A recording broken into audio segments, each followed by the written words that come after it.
Hello everyone, Old Man Cam here, back with another review of a game that I played in 2019. Today I would like to talk about a game that I played for the first time last year. I'm not sure when it came out, but I was very excited to the point where I put the banner of the game as my banner on Facebook for a while. Dandara. I was very excited for this game because it's very rare in games nowadays where the only main protagonist is a black female character. And so I was overly excited to play the game. Sadly, the game did not go up to my standards, mainly because of my own self-hype. If you don't know, Dandara is a game that is a Metroidvania platformer, in the vein of other Metroidvania games. The key element of the game that makes it stand out is that there is no running in the game. In order for you to move, you must jump from platform to platform, be that ceiling, floor, wall, or any stickable surface, and fight from that singular point. If you want to move or if you want to get out of the way, you have to jump to another platform, which makes it for an interesting concept that looked amazing in theory.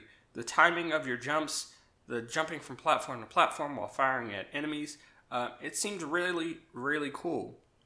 But in practice, it's actually very frustrating. The controls are hard to learn and hard to nail down to a point where you can beat the game. The game is no slouch. It does have some challenge to it, and it has a little bit of length to it, although I've seen speedruns finish it pretty quickly. Speedruns are not a standard to judge games by. It did take me a few days to go from start to finish, and the exploration in itself and how the rooms turn as you enter them to give you a new top and bottom really plays with your head, especially when you can see the map and see where you need to be and try to get there. With that being said, sometimes it's just not very fun to play. Again, because you have to stand in one spot, and because the controls are so finicky, you may be aiming at one place to jump, and because of the twitchiness of the game, you may jump to the wrong platform or the wrong place on the platform. It does have some forgiveness in that getting hit freezes you where you are so that you can re-aim. But at the same time, I do remember having lots of frustrations with that. All in all, I did end up beating the game. I did not 100% the game. I got as many things on my first playthrough as possible. Visually, it does look very indie.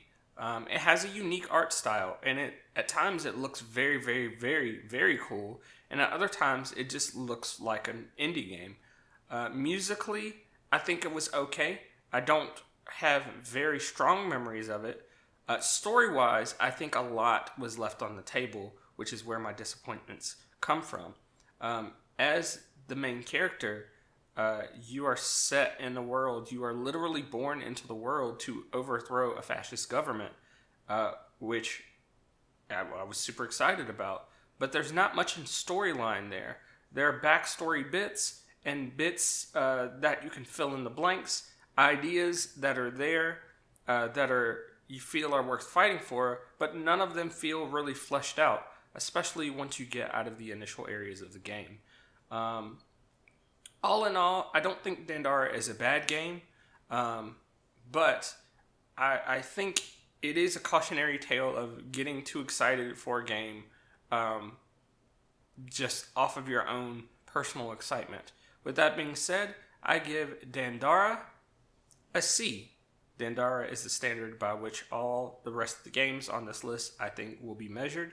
Anything better than it will get a higher grade. Anything worse will get lower. Dandara, C. See you tomorrow.